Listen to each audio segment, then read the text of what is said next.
عليكم ورحمة الله تعالى وبركاته. من أكبر الناس اللي استفادت من المشكلة تاع نهضة بركان واتحاد العاصمة والخريطة وأتاي دحميس، الأولى هي استفادت منها هي القضية الصحراوية اللي دارت لها الببليسيتي. ولكن شكون هو المستفيد الثاني اللي استفاد كثيرا؟ ولو تبقى استفادة على مستوى لي ريزو سوسيو، يعني ماشي استفادة يعني في الأرض، استفادة على الأرض. تفضلوا شوفوا هالمقطع تاع الفيديو ما نفهم، شوفوا 12 ثانية. السلام عليكم خوتي الجزائريين. أرواحوا تشوفوا هذا العياشي راه يهضر عن تفوق المغرب على الجزائر، حيث أصبحت خارطة مراكش كما يقول كاملة مكمولة من طنجة إلى القويرة، باينة على اليوتيوب ومواقع التواصل الاجتماعي. جاء الرد من عند خونا كادر بصفعة واعرة بزاف. إليك الفرق بين التفوق الجزائري والغباء الأنغولي. تابعوا الفيديو.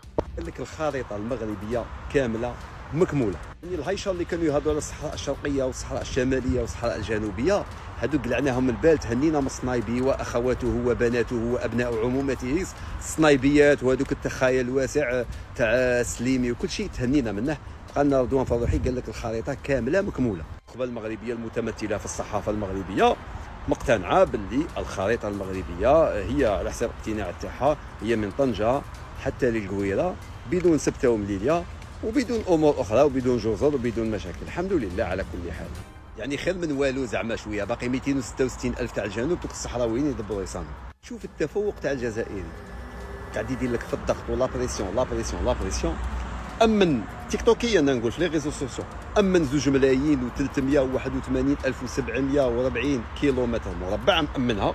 يعني حتى تيك توكيا هذيك الجيش الوطني الشعبي مأمنها على الميدان، مأمنها على الارض والسماء والباع المياه الاقليميه مأمنها، ولكن امنها لك تيك توكيا في لي ريزو سوسيو، امنها لك انك تنبح وتدابز وتناقر وتطلب وتحاول انك فقط خريطه اللي فيها هذه الطول هذا، وخلاك تعترف باللي هذه هي الخريطه الكامله المكموله.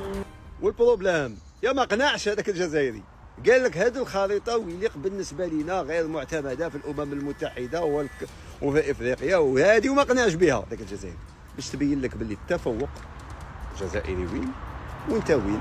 فانت تدير هذوك الانتصارات الوهميه، راك فاهم، تتخيل روحك انتصرت، ولكن هل هاني حطيتك امام الصوره. الوحيد اللي انتصر في الجانب الاخر بون حكيت لك الطرف الجزائري كلش، والجانب الاخر هو اتاي دحميس اللي دار بوبليسيتي وتمشات له الدعوه اموراتها تمشي.